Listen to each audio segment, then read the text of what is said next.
아시아컵 특집입니다. 네. 코든 스테이트가 부활을 했습니다. 제가 뭐라 그랬어요? 할 수 있다 했잖아요. 할 수 있다 했잖아요. 최고. 인정합니다. 대한민국이 할 수 있다 그랬잖아요. 네. 그렇죠. 국뽕구가 제 예언이 맞지 않았습니까? 뻥구. 여러분. 네. 민중구를 외쳐주십시오. 네. 아니 저도 사실 지난주 2승 1패 얘기했거든요. 근데 민중구 기자가 너무 불닭맛이니까 제가 항상 묻혀요. 민중구 기자한테 못 이겨. 간판하세요, 간판. 이동환 기자와 민중구 기자 차이는 뭐냐? 제가 볼 때는 이동환 기자는 그런 두려움을 극복할 수 있는 용기가 없어요. 저 겁 많으신 거 잘하시네요. 민중구 기자는 날뜁니다. 뒤는 없다. 하이 리스크 하이 리턴입니다. 그렇죠. 네, 그 진짜 리스펙합니다. 진짜 네. 대단한 것 같아요. 당신은 지난주 방송 쿠팡 이치밖에 없어요. 쿠팡 있지. 그렇죠. 네, 알겠습니다. 그렇습니다. 자, 2025년 피바 아시아컵 개요 뭐 이렇게 나와 있는데 이 부분은 뭐 너무너무 잘 아실 거고 그쵸. 지금 이제 대한민국이 A조 2위 2승 1패로 8강 와일드카드 8강 결정전에 지금 올라가 있어요. 8강에 네. 올라간 거 아니고 8강 결정전에 올라간 거죠. 그렇죠. 결정전에 올라갔고 그 B 3위인 괌과 결정전을 합니다. 이기면 중국과 네. 8강전에서 만나게 됩니다. 자, 2승 1패를 했는데 호주전 뭐 여러분들 잘 보셨다시피 61대 97 완패를 했고요. 근데 뭐 어쩔 수 없는 그 전력 차이였다. 이렇게 볼 수가 있고 카타르전 97대 83 제가 볼 때 내용상은 매우 좋았고 거의 완승 모드였어요. 그렇죠. 그리고 레바논전 깜짝 놀랐는데 97대 86 11점 차였지만 사실상 20점 게임이었다. 그렇죠. 그러니까 한국이 카타르와 레바논을 압도했다 이렇게 얘기를 해도 과언이 아닙니다. 그렇죠. 100% 팩트죠. 사실 저희가 지난주에 네. 이제 프리뷰를 할 때 가장 걱정했던 게 네. 카타르는 그 해리스가 레바논은 아락치가 하면서 야 이거 만만치 않은 전력이 됐다. 그렇죠. 네. 그러면서 와 이거 정말 최악의 경우가 날 수도 있다는 이야기를 했는데 막상 뚜껑을 열어보니 카타르전은 해리스 뭐 그렇게 무서운 선수 아니었고 우리 팀의 이 조직력이 워낙 좋았고 네네. 레바논전은 그냥 물론 뭐 레바논도 아락치가 없으면 우리도 2명 없었잖아요. 이정현, 여준석 그냥 그렇죠. 농구를 압살을 했어요. 그냥 상대가 안 됐습니다. 그분 진짜 대단했습니다. 최유리님께서 레바논은 점수 따라서 경기 내용 자체가 고트였습니다. 그렇죠. 레바논전이 그랬죠. 역대급 경기였습니다. 그러니까 어떤 그 스몰 라인업, 빅 라인업을 동시에 혼용하면서 보여줄 수 있는 모든 것을 보여줬다라고 생각이 듭니다. 네, 맞습니다. 일단 뭐 저희가 첫 게임부터 얘기를 해볼까요? 호주전은 근데 길게 얘기할 건 아닌 것 같아요. 그냥 저희도 예상했지만 이거는 뭐 채팅창에도 있지만 자연재해예요. 그건 어쩔 수 없습니다. 호주를 상대로 지금 뭐 게임다운 게임을 했던 팀도 없고 뭐 레바논이 뭐 어느 정도 따라가면서 끝나긴 했지만 또 호주가 마지막에 조금 많이 났거든요. 네네. 뭐 카타르전도 마찬가지고 이미 이거는 게임 자체가 의미가 없었으니까 그냥 우리는 첫 판에 너무 센 상대를 만나서 많이 좀 깨지긴 했으나 네. 큰 영향은 없었다. 네, 결국엔 그런 거고요. 그리고 호주전도 이렇게 보면 그 네. 경기력이 살아있다고 느끼는 게 뭐냐면 무너질 부분은 무너졌어요. 그러니까 워낙 이제 윙자원의 높이 게다가 이제 2대 공격에 의한 이제 코너에서 3점을 그냥 그 디깅 없이 던지는 그 맥백. 그러니까 그거는 어떻게 막을 수가 없어요. 그런 부분들은. 물론 이제 한국의 어떤 그 수비의 어떤 약점들이 살짝 보이긴 했었지만 어쩔 수 없는 부분이었는데 우리가 할 건 하면서 졌거든요. 그렇죠. 그 부분들이 이제 카타르와 레바논전의 어떤 완승이었던 디틀일 수도 있다라고 생각이 들고 자 일단 그러면 카타르전 한번 볼까요? 네. 네. 자, 카타르전을 보면은 사실은 이제 이날 좀 잠시만요. 제가 자막을 띄워드리겠습니다. 네. 다시 한번 경기 결과 보면 97대 83으로 이겼고 이현중 선수가 24득점을 넣었습니다. 사실 이현중 선수가 호주전에 야투가 그렇게 좋지 않으면서 좀 약간 걱정하긴 했었는데 역시 이현중이었다 볼 수 있고 유기상 선수 24점, 이정현 12점. 정말 대단했습니다. 삼각편대가. 그렇습니다. 네, 특히 또 사실 카타르전 가장 경계 대상이었던 브랜든 구딘 어떻게 막냐 이거였는데 전체적으로 봤을 때 약간 가비지로 갔던 4쿼터를 제외하면은 거의 제대로 틀어막았습니다. 그렇죠. 이게 가장 좀 의미가 있었던 게임이었죠. 그렇습니다. 정성우 선수를 락다운 디펜더로 이제 세우면서 그때부터 구딘 선수가 사실은 좀 제어되는 모습을 보였었어요. 맞아요. 네. 일단 그게 1차적이고 그리고 이제 왼쪽으로 약간씩 몰면서 거기에 따른 이제 수비 대응도 제가 볼 때는 굉장히 좀 좋았고 또 이제 카타르 내부적으로 볼 때도 구딘에 대한 어떤 의존도가 너무 좀 심하긴 했었다. 그러니까 이 옵션 역할을 해줘야 될 그 타일러 해리스 선수가 실제적으로 봤을 때 햄스트링 부상 이후에 복귀를 했는데 정상 컨디션은 아니어 보였고 우리가 잘 제어를 하면서 사실 구딘이 이제 고립되는 그런 경기를 했고 그건 이제 한국의 어떤 압박 수비가 큰 역할을 했다. 저는 그렇죠. 이렇게 좀 평가가 됩니다. 사실 그 복병이라고, 그러니까 변수라고 저는 봤던 게 짐 베들이었어요. 이 짐 베들이가 우리나라 평가전 때 나오지 않았었고요. 그리고 실제로 그 레바논이랑 했을 때도 구딘 다음으로 위력적이었던 선수였거든요. 네네. 친구가 미국 대학에서 뛰는 알제리 태생의 선수입니다. 그래서 이 선수의 신장과 파워면 조금 고전할 수도 있겠다라고 생각했는데 14점 5리바운드 정도를 허용했더라도 영향가는 그렇게 크지 않았었어요. 결국에 구딘이 자기 득점을 못하다 보니까 아무리 빼줘도 카타르 동료들은 그렇게까지 위력적이지 않았다. 그 시너지 효과, 아니, 파생 효과가 그렇게 크지 않았다라고 볼 수 있고, 이현중 선수도 처음에는 조금 뭐 득점보다는 자기 이제 경기 운영에 굉장히 좀 도움을 하다가 결국에 넣어야 될 때 많이 넣어줬고요. 저는 근데 사실 이날 경기는 이현중, 뭐 이정현 다 좋았지만 유기상이 진짜 위험할 때마다 득점 계속 넣어줬거든요.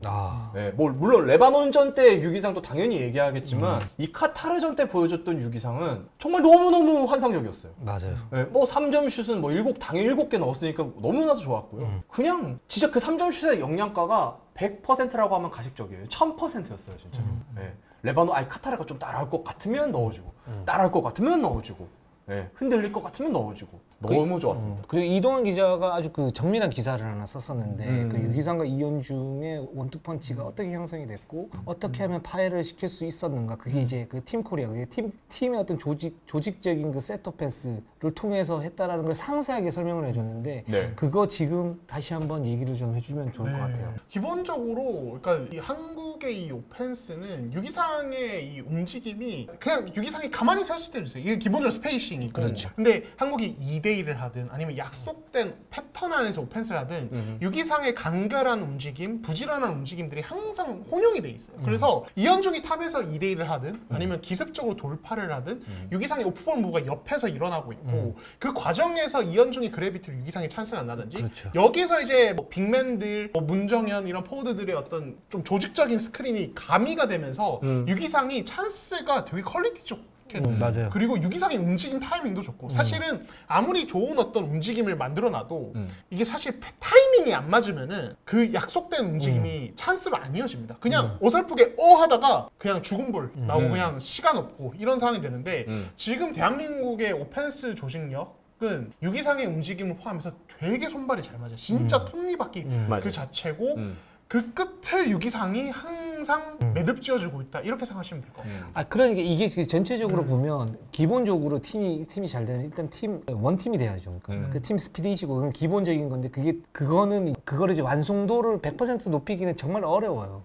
왜냐면 에이스가 그 여러 가지 일들을 다 해줘야 되고 스피커도 돼야 되고 또 뭐 경기 후 인터뷰에서 칭찬도 해야 되고, 근데 그거를 지금 이현중 선수가 다 해주고 있단 말이에요. 그렇죠. 그러니까 득점을 해주면서도 허스를 해버리니까 상대가 따라오는 거고, 근데 경기 끝난 다음에 자기가 잘했다 뭐 이런 얘기가 아니라 어떤 수비가 좋아서 이렇게 넣고 어떤 이게 넣고, 그러니까 이런 그 인터뷰를 기본적으로 진심 있게 하니까 선수들이 다른 마음을 안 가지는 게 딱 느껴져요. 그 가운데서 이제 유기상이 마무리 갖다 지어주는 그런 모습들. 근데 그 전에 이제 이현중 선수의 어떤 그래비티가 생기는데 그 그래비티를 활용하는 유기상의 어떤 모습들. 근데 그게 순간순간적으로 약속된 플레이도 있지만 순간순간적으로 이제 캐치를 해서 판단을 해서 가는 부분들도 많거든요. 이거는 또 재능이다. 맞아요. 이런 부분 또 재능이다. 맞아요. 그래서 이런 재능 농구와 조직적인 농구가 지금 결합된 한국의 농구를 펼치고 있기 때문에 카타르와 레바논전에서는 한 수 위의 경기를 했다, 이렇게 평가를 할 수 있을 것 같아요. 그리고 사실 이제 이 카타르전을 보면은 우리는 브랜든 구딘을 잡기 위해서 저번에 이제 평가전 이후에 말씀드렸다시피 하용기를 선발로 내보내서 hedge를 처음부터 엄청 깊게 가는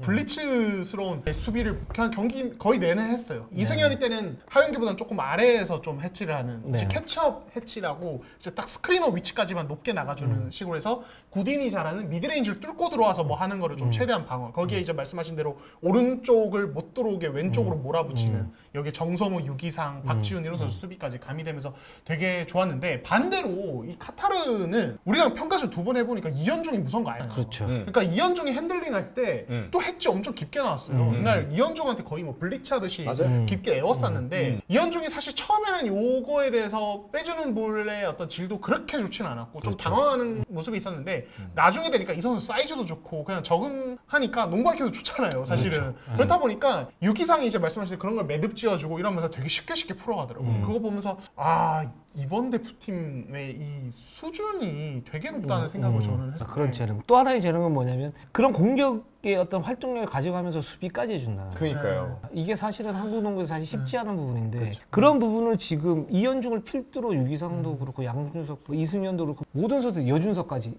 다 해주니까 지금 한국이 어떤 객관적 전력 이상의 어떤 그 시너지를 내는 그런 모습을 보여주고 있는 것 같아요. 네. 아, 근데 이 카타르전 때 보여줬던 경기력보다 더 좋았던 건 레바논전이었어요. 그렇습니다. 레바논전 한번 가보도록 네. 할게요.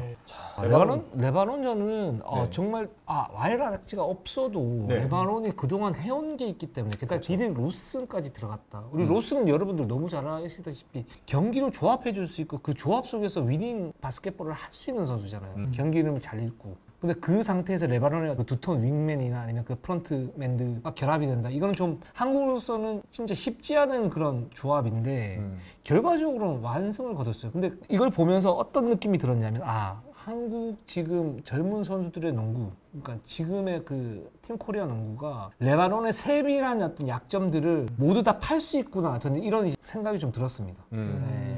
일단 그 레바논이 로슨 활용이 그 피바 아시아컵 이전과 그리고 피바 아시아컵 때 너무 달라요. 이전에 인터내셔널 컵, 그러니까 베이루트 인터내셔널 컵 때는 지금처럼 이렇게 하는 게 아니라 DB 시절처럼 했었거든요. 네네. 오히려 그보다 더 안으로 들어가서 동료들을 살려주는 플레이들이 너무 좋아서 그걸 보고 쉽지 않겠다. 진짜 로스는 여전히 잘하는구나 했는데 지난 방송에서 저희가 또 레바논 요키치라고 하지 않았었습니까? 네네. 근데 그 플레이 전혀 안 났어요. 무슨 라거나 쓰듯이 써버려. 대회 내내 그랬어요. 근데 심지어 로슨을. 그래서 지금 뭐 레바논 현지 그 팬들도 로슨에 대한 비판 비난도 많지만 그 감독에 대한 비판 비난도 엄청나게 많아요. 지금 그런 상황인데 그걸 차치하고 일단 게임 자체가 처음부터 끝까지 톱니바퀴가 잘 이렇게 굴러가듯 완벽했습니다. 안준호 감독이 얘기했던 게 뭐였냐면요. 첫 5분 그리고 마지막 5분을 굉장히 강조했었는데 첫 5분 이날 우리나라가 선발 라인업이 굉장히 신선했어요. 문정현, 김종규, 양준석이 처음으로 들어왔었거든요. 근데 문정현 선수가 로슨을 잘 막아냈어요. 그리고 김종규 선수 또 허스라고 리바운드 잘 막아냈고 양준석도 굉장히 잘했어요. 뭐 득점 해주고 패스도 잘해주고 물론 처음에 에어볼 한 2개 정도 나오긴 했는데 아무런 문제가 없었어요. 예. 그냥 좋은 과정이었었어요. 결과가 안 좋았을 뿐이지 그때도. 그래서 이 초반에 5분을 잘 버텨주면서 레바논은 너무나도 당황했고 아니 왜냐면 로스는 포스트업 하는데 안으로 들어가지 못했으니까요. 그리고 우리나라는 3점이 펑펑 터지면서 그 좋은 기세를 그대로 잘 이어갔던 것 같고요. 전체적인 흐름만 보면. 그래서 안준호 감독이 생각했을 때 처음에 5분 그리고 마지막 5분에 대해서 굉장히 좀 인상 깊었다라고 얘기를 하더라고요. 나중에 전화통화를 했을 때는. 네. 그렇죠. 네. 근데 이 레바논전은 이게 사실 좀 한국이 워낙 잘했고 레바논이 워낙 못했고 그게 좀 동시 시너지가 말해야 되나? 그 동시에 드러난 그렇죠, 게임이긴 했어요. 이제 미주 기자마다 로슨에 대한 사용법이 좀 이상했죠. 근데 저는 지난주에도 말씀했지만 로슨의 몸이 한국에서 뛰던 때랑 좀 달라요. 이게 그렇죠. 컨디션이 그렇게 좋아 보진 않았어요. 그러니까 딱 봐도 살이 쪄 보이고 그렇죠. 몸도 느려져 있고 그래서 저도 이제 지난주에 그 말씀하신 베이루트 그 대회를 봤을 때 뭐지 몸이 왜 저러지? 그러면 뭔가 제대로 안 될 것 같은데 생각했는데 막상 보니 막 패스 다 뿌리고 엄청 똑똑하게 하길래 야 쉽지 않네 했는데 그냥 거의 약간 이번엔 거의 최악의 경기력. 그렇죠. 네. 레바논 선수도 전체적으로 뭔가 이제 준비가 조금 덜 돼 있는 그런 모습이었었고 그 로슨의 그 활용법이 그렇게 된 거는 감독의 어떤 올드한 그런 전술 플러스 로슨의 몸 상태도 좀 있는 것 같아요. 왜냐면 로슨은 이제 메인 볼 핸들러로 쓴다라는 거는 이제 가드를 하나를 줄이고 뭔가 윙자원이나 프론트 코트를 이제 강화를 시키면서 뭔가를 한다라는 건데 근데 그렇게 되면 한국이 워낙 이제 외곽에서의 활동력 이런 부분이 좋기 때문에 그런 부분에서 이제 로슨을 메인 볼 핸들러로 쓰는 거 그러면서 수비에서의 어떤 그 포메이션을 잡는 게 쉽지는 않았을 거예요. 근데 그렇다 하더라도 로슨을 그렇게 쓰는 건 아닌 거죠. 그렇죠. 그런 이제 딜레마가 좀 있었던 것 같고 제가 볼 때는 예. 한국이 진짜 너무 잘해요. 그 또 하나는 뭐냐면 레바논이 기본적으로 이제 스위치 디펜스를 많이 쓰잖아요. 근데 스위치 디펜스에 대한 대응이 사실은 쉽지가 않아요. 왜냐면 길고 긴 선수들의 어떤 스위치 디펜스를 섰을 때 단신 선수들이 순간적인 어떤 미스매치를 활용을 해서 3점을 넣거나 아니면 미드를 하거나 돌파를 하기가 사실은 쉽지는 않거든요. 이제 그 부분을 이현중과 지금 유기상을 중심으로 너무너무 잘했고 근데 또 하나는 뭐냐면 레바논이 그러면 그렇게 외곽에서 그렇게 맞으면 제가 볼 때는 선수의 어떤 변환 이런 부분들이 있어야 되는데 그런 변환 없이 그렇게 큰 변환 없이 그냥 가지고 갔었거든요. 이 부분도 저는 좀 의문이긴 했었어요. 그래서 레바논이 우리 도와주는구나. 그렇죠. 이런 이제 그거 생각. 완전 바보한 거예요. 그러니까 원래 레바논은 이런 게임을 안 해요. 맞아요. 원래 이런 게임을 하는 팀이 아니에요. 원래 예전에 그 조나단 알레치나 아토 마족 있었을 때도 포스터만 안 했거든요. 알레치나 스펠맨이 있었을 때도 이런 게임이 아니라 전형적인 스페이싱 게임, 그러니까 공간을 넓히면서 외곽을 팡팡 때리는, 그러니까 아라지로 그냥 림을 부셔버리는 이런 농구를 했었는데, 로슨도 비슷한 유형 할 수 있는 농구인데 갑자기 포스트업 하다 보니까 나는 뭐 하는 건지 싶었어. 그러니까 그쪽도 바보짓을 한 거고, 우리는 기대 이상의 너무나도 좋은 플레이를 해주면서 레바논은 아예 작살낸 거죠. 그건 이제 두 가지로 설명할 수 있는데, 레바논은 아예 필름을 그러니까 분석이 안 한국을 그냥 얕봤다. 두 번째는 뭐냐면 이 팀이 외곽에서의 어떤 공격이 많기 때문에 가위바위보 게임을 했을 때 안쪽에서 우리가 뭔가를 해야겠다.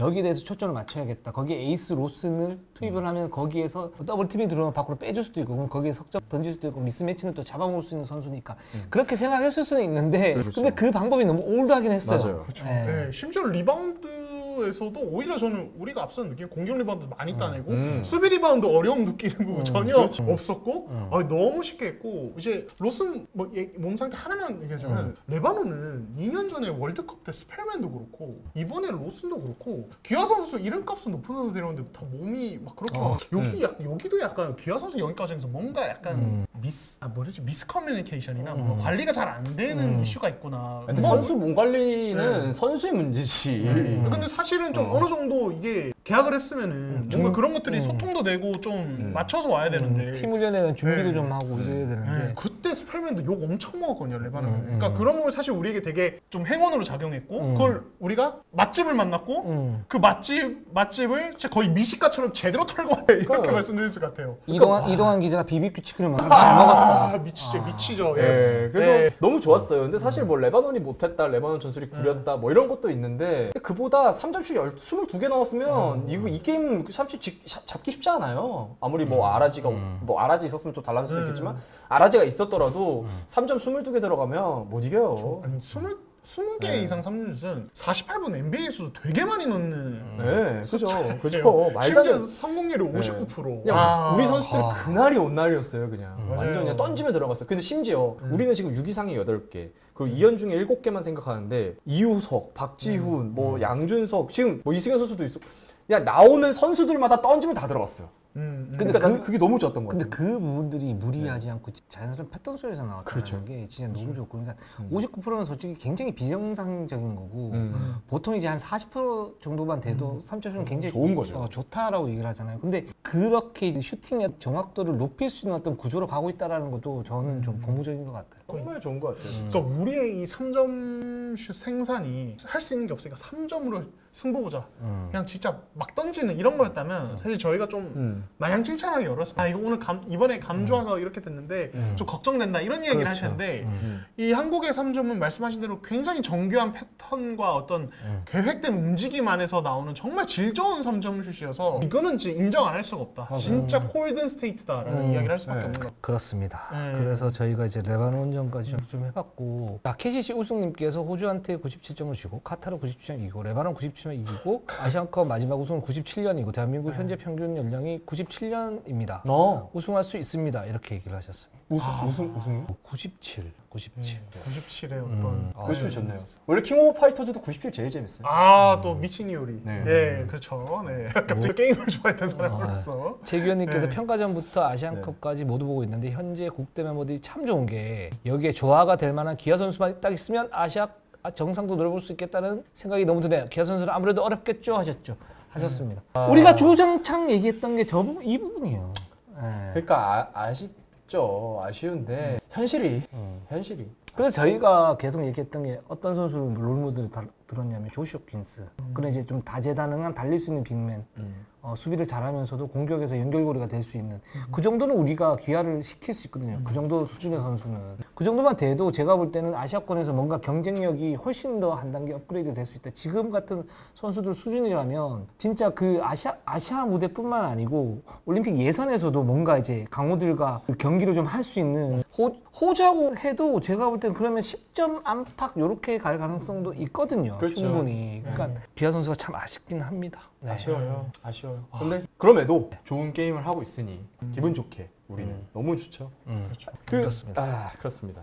그러면 이제 저희 좀 이슈를 좀 이야기하면서 일단 부상 이슈 저희가 뭐 이정현 선수 얘기 좀 다뤘습니다. 조금 한번 정리하고 네. 자연스럽게 이 8강 결정전과 8강전 이야기로 좀 넘어가 보도록 하죠. 네. 자 일단은 지금 많은 분들이 아시다시피 여준석, 이정현 선수 동반 부상입니다. 이정현 선수는 자세하게 저희가 또 아까 네. 여준석 선수는 이제 내측인데 1도 어떤 부상입니다. 1도 손상입니다. 그래서 큰 부상은 아니에요. 이게 한 염자 정도인데 염자 정도라면 한 1, 2주 정도 지켜봐야 되거든요. 근데 지금 대표팀 내부에선 크게 출전을 시킬 생각은 아닌 것 같아요. 근데 여준석 선수가 지금 몸 상태가 뭐 부상이 있긴 하지만 엄청나게 막 쉬어야 된다 뭐 이런 건 아니고 지금 막 그 끓어오르는 뭔가의 그런 젊음을 못 이겨내는 것 같아요. 계속 볼 만지고 있고 막 몸 이러는데 풀고 그러더라고요. 네, 근데 안준호 감독의 얘기를 말씀을 드리면 이 선수에게 오늘 뛸 수 있냐라고 물어보는 것도 선수에게 스트레스가 될 것 같아서 지금은 치료 잘해라 정도만 얘기를 하고 있다고 합니다. 그래서 앞으로 모르겠어요. 우리나라가 어디까지 갈지는 모르겠지만 전 결승 간다고 생각하나 현실적으로 봤을 때 우리가 뭐 8강에서 떨어질 수도 있고 뭐 4강 가서 떨어질 수도 있고 뭐 하는 거지만 여준석 선수가 나올 가능성은 그렇게 크지 않아 보입니다. 현실적으로는 낮다. 무릎이기 때문에 더 예민하죠. 근데 여준석이나 이정현 선수의 어떤 부상에 대해서 대한민국 농구협회가 공식적으로 뭔가 발표한 게 있습니까? 오늘 뭐 한 것 같아요. 네. 오늘 오후에 뭐 이렇게 공식적으로 한 건지 아니면 연합뉴스에서 이렇게 취재를 해서 한 건지 모르겠지만 계속 제가 새벽에 계속 일보로 전해드리고 있었죠. 뭐 여준석 선수도 그렇고 이정현 선수도 그렇고 이거 소통 진짜 힘들었어요. 이게 왜 그러냐면 이게 경기가 보통은 뭐 오후에 끝나더라도 그쪽 시간은 완전 우리나라랑 반대여서 제가 보통 취재했을 때는 우리나라로 시간을 한 2시, 3시, 4시 막 이럴 때였거든요. 어제는 뭐 4시, 5시까지 전화를 했었는데 협회 통해 가지고 들은 정보가 단 하나도 없어요. 그러니까 저는 어떤 생각이 드냐면 만약에 이런 부상 부위가 생긴다 그랬을 때 다른 대표팀 같으면 예를 들어서 여준석 선수는 정확하게 이런 부상이기 때문에 그렇죠. 어느 정도의 그 휴식 시간이 필요하고 다음 경기는 출전이 불투명하다 뭐 이런 그렇죠. 식으로 나올 수 있고 이정현 선수 같은 경우에는 정영사에 보고 안 됩니다라고 얘기할 수 있는 거거든요. 그러니까 그렇죠. 물론 이제 카타르전이 있고 레바논전이 있기 때문에 어떤 전력의 그런 전력의 어떤 그런 그 분석을 막기 위해서 하는 그런 연막일 수는 있는데 근데 그런 거 없이 그냥 이 선수들은 좀 봐야 됩니다라고 그냥 하고 그냥 끝났단 말이죠. 그 여준석도 지금 보면 정확하게 부상 부위가 뭐 아까 1도라고 얘기를 하셨는데 거기에 대한 이제 구체적인 그런 부분들이 없어요. 없단 말이죠. 예. 제가 협회로부터 여준석 선수에 관련해서 문의를 했을 때 저한테 답이 왔던 건 협회라고 해서 다 답을 해줄 수는 없다. 이게 정확한 답이에요. 그러니까 3시간 만에 안준호 감독이 2시간 만에 들은다. 안준호 감독이 지금 와서 이제 여준석이나 이정현에 대해서 네. 선수 보호를 위해서 안 뛰어야 된다 하는 거는 굉장히 저는 바람직하다고 보지만 네. 중요한 건 이게 시스템화돼야 된다는 거죠. 그렇죠. 그러니까 여준석 선수가 부상 부위가 어떻고 그렇기 때문에 다음 경기는 쉽지가 않다라고 이제 과학적인 어떤 근거를 대면서 그렇죠. 없다라고 해야 되는데 그게 아니고 예를 들어서 어떤 감독 같은 경우에 윤호 선수는 뛸 수 있습니다 뭐라든가 아니면 부상이지만 참고 뛸 수 있을 정도입니다 이렇게 감독이 그냥 판단해서 그냥 할 수 있는 거거든요. 그렇게 한 이후에 이제 악화가 되면 누구 책임이냐는 거죠. 그러니까 그런 시스템화가 안 되면 그런 이제 부작용이 생길 수 있는 거니까 이거 돼야 되는데 이런 거 좀 문제가 있습니다. 보통은 협회가 제가 기자로서 질의를 했을 때 답을 해줘야 되는 의무가 분명히 있는 거고요. 그 협회 직원들은 분명히 감독님이나 코칭 스태프가 결정한 거에 대해서 파악을 하고 있어야 됩니다. 왜냐하면 제가 그걸 질의를 했을 때 이미 경기 끝나고 한 7, 8시간이 지난 상태였어요. 그때 검진 결과 이미 나왔던 거 저는 확인을 했었고 그때 취재를 했던 건데 답이 없었어요. 그래서 전 감독님한테 들었던 건 선수 보호를 위해서 선수 보호를 위해서가 아니라 선수 보호만 생각하고 있다. 그러니까 정확하게 몇 주 진단을 받았고 이번 대회에 출전할 수 있는지 없는지에 대해서 확인을 못한 상황에서 하는 거예요. 그러니까 답답한 거죠.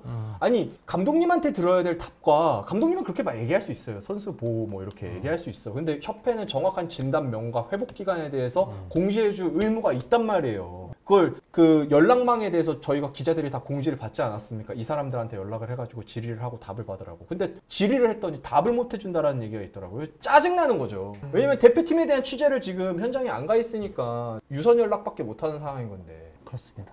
그러니까 지금 선수들과 감독님, 코치님, 선수들이 너무나도 잘해주고 있는 반면 이 안 보이는 그림자 쪽에서는 취재 자체가 잘 안 된다라는 거예요. 네. 그렇습니다. 자 그럼 그거는 요 정도로 하도록 하고 그럼 여준석 선수 그럼 다음 경기 감전에는 예를 들어서 출전 안 할 수 있죠. 그 지금 추측 건대는 네. 그리고 8강을 준비를 할 수는 있다. 중국? 근데 몰라요. 그것도 몰라. 그러니까 모르는 거예요. 몰라요, 지금. 네. 그러니까 이게 네. 뭐 우리가 1도 손상에 대한 그 일반적인 의학 지식으로만 저희가 판단을 하고 있는 상황인 거예요, 지금. 그리고 이정현 선수는 심지어 그 소노라는 구단이 있기 때문에 저는 그쪽으로 또 다른 루트로 취재를 할 수 있어서 이정현 선수가 지금 조기 복귀를 하고 이런 것도 알고 있는 건데, 여준석 선수는 지금 대학생이기 때문에 이거에 대해서 뭐 어떻게 파악할 수 있는 루트 자체가 없어요. 그렇습니다. 자, 그렇고 네, 뭐 원투펀치 얘기했고 이런 이야기했죠. 저희 그냥 이제 8강 결정전 이야기로 바로 가도 될 것 같습니다. 일단 대진이 정해졌죠. 네. 네, 지금 이제 각 조에 4개 잠깐만, 조에 비하인드 스토리 하나만 좀 풀 것 같게요. 네, 왜냐면 네. 제가 지금 좀 짜증나는 얘기를 했지만 사실 네. 이거는 저희 취재적인 얘기인 거고 비하인드 스토리 따뜻한 하나 이야기. 굉장히 네. 아름답고 사랑스럽고 러블리한 이야기가 있습니다, 여러분. 이번에 그 대표팀 경기를 주로 유심있게 보신 분들은 아시겠지만 그 사우디 제다 현지에 가신 한국 팬분들이 계세요. 맞아요. 네, 또 거기 또 팬분들이 정말 열정적으로 응원해 주셨는데 그런 모습을 보셨을 거예요. 근데 실제로 대한민국 선수단이 지금 사우디에서 여러 곳의 지원을 좀 받고 있습니다. 응원도 받고 있고요. 일단 LG, 저희가 지난주에도 말씀드렸지만 그 사우디 LG 그 법인 쪽에서 뭐 식사나 그리고 격려품을 좀 받았다고 했잖아요. 그리고 현지에서, 한국에서 현지로 오신 팬분들이 선수들 간식, 커피, 음료수 이런 것들을 이제 굉장히 좀 선물을 많이 해주신다고 합니다. 그리고 대표적으로 이제 안준호 감독님이 말씀하셨던 분이 계신데, 이분이 1949년생 그 강인순 할머님께서 정성호 선수 팬으로 이제 잘 알려주신 분인데, 유명한 분이죠. 예, 그분이 이제 따님과 함께 제다로 오셔서 이제 한국 식당, 그러니까 사우디 안에 있는 한국 식당에서 한국 음식, 한식을 선수단에게 또 제공을 하셨다. 와, 대박이다. 예, 그러니까 이게 선수들은 지금 아시아컵 대회 준비 중이기 때문에 외부 음식을 막 이렇게 막 섭취할 수는 없어요. 건강상 유의를 해야 돼서. 그래서 이제 보통은 이제 호텔 뷔페를 주로 먹는데 이게 또 물리잖아요. 금방 물리죠. 예, 근데 막 김치부터 해서 한식 이렇게 또 공수를 해주신다고 하더라고요. 그래서 안준호 감독님이 이런 말씀하셔서 너무 감사하다고, 너무 감사하고 여러 팬분들 때문에 더 열심히 예, 뛰고 있다. 그러면서 마지막에 또 이분이 유명하신 또 사자성어 주마가편, 달리는 말에 채찍을 더한다. 정말 전사자성. 그러니까 역시 야. 그거는 그 사자성은 제 탕입니다. 많이 쓰셨나요? 예전에 한번 쓰셨어요. 네. 아 그렇군요. 그리고 수사불패 뭐 기사에 나. 그것도 예전에 쓰셨습니다. 네. 네. 그래서 저는 이 얘기를 들으면서 뭐 진짜 저는 그냥 일개 기자일 뿐이지만 너무 감사하더라고요. 너무 감사하고 너무 감동적이었고 또 부끄러움도 있었습니다. 왜냐면 물론 뭐 제가 사우디로 직접 가지 않았던 그런 아쉬움이 진짜 너무 크거든요. 솔직히 말해서 전 대표팀 경기를 항상 현장에서 취재하고 싶으니까. 근데 좀 부끄럽긴 했어요. 아, 내가 저 자리에서 이 얘기를 더 현장에서 전해드렸으면 좋았을 텐데 가지 못해서 이런 유선으로 듣는 게 좀 부끄럽기도 했고, 뭐 안 가고 싶어서 안 간 건 아니니까요. 그렇죠. 하지만 그걸 떠나서 너무 아름다운 이야기였고 그 할머님과 따님 그리고 거기 가셨던 모든 한국 팬분들의 아름다운 이런 응원 스토리가 정말 너무 멋졌어요. 그래서 꼭 전해드리고 싶었습니다. 이 이르는 걸 통해 가지고. 알겠습니다. 아, 좋습니다. 자, 그리고 KC 우승님이 97년 얘기를 했잖아요. 1997년 아시아컵에서 우승했는데 거기도 사우디였어요. 리아드였죠. 네네, 네. 맞아요. 지금 기억나네요. 네. 그럼 우승이네요. 아시아컵 믿어봅시다. 2승1패 맞췄으니까. 네, 아시아컵 한번 믿어보겠습니다. 28년 만에 우승 가시죠. 22년 만에 뭐 결승 진출이 아니라 호주 올라오면 뚜까 패면 됩니다. 뚜까 패면 돼요. 아 근데 잠깐만, 근데 우승까지 못하겠고 원래 있었던 그 예언을 지킬게요. 23년 만에 22년 만에 결승 진출. 결승 진출. 네. 아, 좋습니다. 알겠습니다. 네. 그러면 이제 저희 그 말씀드렸다시피 8강 결정전 그리고 8강전 상대가 대진표가 완성이 됐기 때문에 네. 먼저 8강 결정전에서 만나게 될 B조 3위 괌전 한번 저희가 전력 분석과 함께 내다보는 시간 가져보도록 하겠습니다. 알겠습니다. 네. 자, 괌전을 우리 또 민중국 기자가 네. 정밀하게 분석을 해주셨습니다. 혹시 여기서 괌 경기 보신 분 있으세요? 저거 봤어요. 저는 봤어요. 방송 준비하느라. 진짜? 괌 경기 보다가 끄고 계속 그랬거든요. 보기 힘들어가지고. 네. 정말 주전 베스트 5 몰빵팀. 평균 30분대 출전 선수가 5명. 이 팀은 심지어 10인 로스터입니다. 아시아컵 첫 출전이에요. 정보가 없을 수밖에 없죠. 일단 설명을 드릴게요. 이 팀은 FIBA 랭킹 88위에 일단 이번 대회가 처음입니다. 예선에서 그 몽골의 1승 1패를 해가지고 1승 5패로 예선 3위로 이제 최종 예선에 출전을 했고요. 거기서 인도가 아니라 태국을 잡으면서 여기 본선에 처음으로 진출을 했습니다. 이 팀이 참 골 때리는 팀이에요, 여러분. 일단 아까 10인 로스터라고 말씀드렸죠. 피바 파워랭킹 이제는 신뢰성이 많이 떨어지긴 했는데 거기서 16위 최약체였습니다. 그리고 전형적인 주전 몰빵팀입니다. 벤치 득점이 6.5예요. 40분 경기에서 벤치 득점이 6.5점입니다. 그러니까 이 팀은 무조건 주전 5명 이 게임을 한다. 그럼 주전 5명이 누구 있느냐? 첫 번째로 저희가 살펴봐야 될 게 에이스 타이 웨슬리입니다. 타이 웨슬리 선수는 2m 1cm의 포워드 혹은 센터입니다. 이 선수는 예전에 유명했어요. 10년 전이 뭐야? 한 7, 8년 전만 해도 뉴질랜드, 호주에서 기가 막히게 했던 더 글로운 맨이라고 불렸던 선수입니다. 굉장한 선수였어요. 근데 이 선수는요, 지금 직장인이에요. 아, 네. 이 선수는 1986년생 아저씨예요. 1986년생 아저씨인데요. 일단 5년 전에 2020년에 은퇴를 했어요. 아, 네. 공식적으로 은퇴를 했어요. 왜 그랬냐면은 코로나 때 셋째가 태어나가지고 셋째 맞나? 네, 셋째가 태어나서 가족과의 시간을 보내고 싶다 해가지고 이제 은퇴를 하고 지금은 풀타임 일반 직장인입니다. 근데 이 선수가 이 팀에서 제일 잘해요. 모든 전천후 포워드입니다. 그 심지어 골 밑에서의 기술이 굉장히 좋은 선수이기도 해요. 포스트업을 많이 해요. 네, 그래서 우리나라가 제일 경계해야 될 1번은 타이 웨슬리다. 그리고 두 번째는 이번 올해 필리핀 거 MVP를 선정됐던 제리코 크루즈. 이 선수는 그래도 현역입니다. 필리핀에서 활약을 하고 있고요. 또 제일 유명한 산 미겔에서 뛰고 있죠. 크루즈는 좀 경계해야 돼요. 두 번째로 경계해야 될 선수입니다. 외곽 유형의 가드인데 이 선수를 막아야만 괌전에서 우리가 좀 손쉽게 승리할 수 있는 팀입니다. 그리고 세 번째로 주목해야 될 건 어네스트 로스 주니어. 이 선수는 근데 사실은 우리가 레바논을 상대로 했을 때 했던 뭐 알리 하이다르나 뭐 이런 선수들보다는 좀 급이 떨어져요. 그냥 골밑에서 주구장창 그냥 뭐 하는 선수입니다. 필리핀 MVP컵 시즌 아웃이에요? 제리코 크루즈? 그래요? 그러면 이제 시즌 아웃이면 이 선수는 경기 안 해도 될 것 같네요. 근데 그런 소식은 처음 듣는데 일단 알겠습니다. 그리고 타쿠미 후쿠타. 이 선수가 괌 이름으로는 과블리엘 시몬. 갈로로 막 이렇게 다르게 이름이 네, 있더라고요. 다르게 이름이 있더라고요. 그래서 이 선수까지 또 뭐 갤로웨이 뭐 이런 선수 있는데요. 다 차치하고 일단 이 아저씨 직장인 타이 웨슬리만 바꾸면 됩니다. 저도 이제 괌이 네. 이제 시리아랑 경쟁을 했잖아요. 네. 그 경기도 좀 체크를 하고 했는데 솔직히 말하면은 그냥 우리 백업 멤버들로도 잡을 수 있을 것 같아요. 그러니까 전혀 경계 대상은 아니다. 좀 레벨 차가 많이 나요. 아시아컵 중에서도 최약체가 맞는 것 같아요. 너무 방심하는 말일 수 있겠지만은 그냥 저는 뭐 웨슬리는 문정현 선에서 다 막을 수 있을 것 같고 어니스트 로스가 약간 위협적이죠. 예, 밖에서 받고 아이솔레이션도 하고 약간 그런 걸 하는데 그것도 뭐 그렇게 뭐 무서운 정도는 아니에요. 그리고 일단은 이 팀은 전체적으로 여러분 팬 여러분 이제 경기 안 보시는 분도 많겠지만 경기 보면은 딱 느껴지는 게 몸이 우리 선수 조금 달라. 좀 살이 좀 쪄 있고 그렇죠. 예, 느려요. 직장인이라니까? 예, 그러니까 전체적으로 그러니까 다 약간 좀 어떤 느낌이냐면 동농 느낌이 있어요. 예, 그렇죠. 맞아요. 그래서 아재 농구. 시리아전도 보면은 네. 백코트를 하는데 시리아의 속도를 못 쫓아가요. 맞아요. 예, 그래서 지금 우리 대표팀 속도 생각하면은 저는 사실 진짜로 이게 전혀 걱정 안 돼요. 진짜 혹시나 이제 이런 생각을 자꾸 하게 되거든요. 우리가 사실 실제로 아시아컵 예선 때 태국한테 막 고전하고 그러면서 그렇죠. 약간 그렇죠. 체면을 구긴 적도 있는데 이 팀은 지금 우리 대표팀 경기력이면은 걱정 안 해도 될 것 같다. 백업 멤버들 많이 돌리면서 무난하게 이기면서 체력 세이브 할 수 있을 것 같다. 그 초반에 그냥 박살을 내놓고 그 다음에 이제 로테이션 많이 돌리면서 가면 맞아요. 충분히 이길 수 있는 그렇죠. 팀이다. 다치지만 않으면 돼요. 네. 이 팀은 일단 던지고 잡고 하는 팀이긴 한데요. 전체적으로 많이 약해요. 일단 야투 성공률이 전체적으로 40.9 아니야. 38%입니다. 38% 야투 성공률이.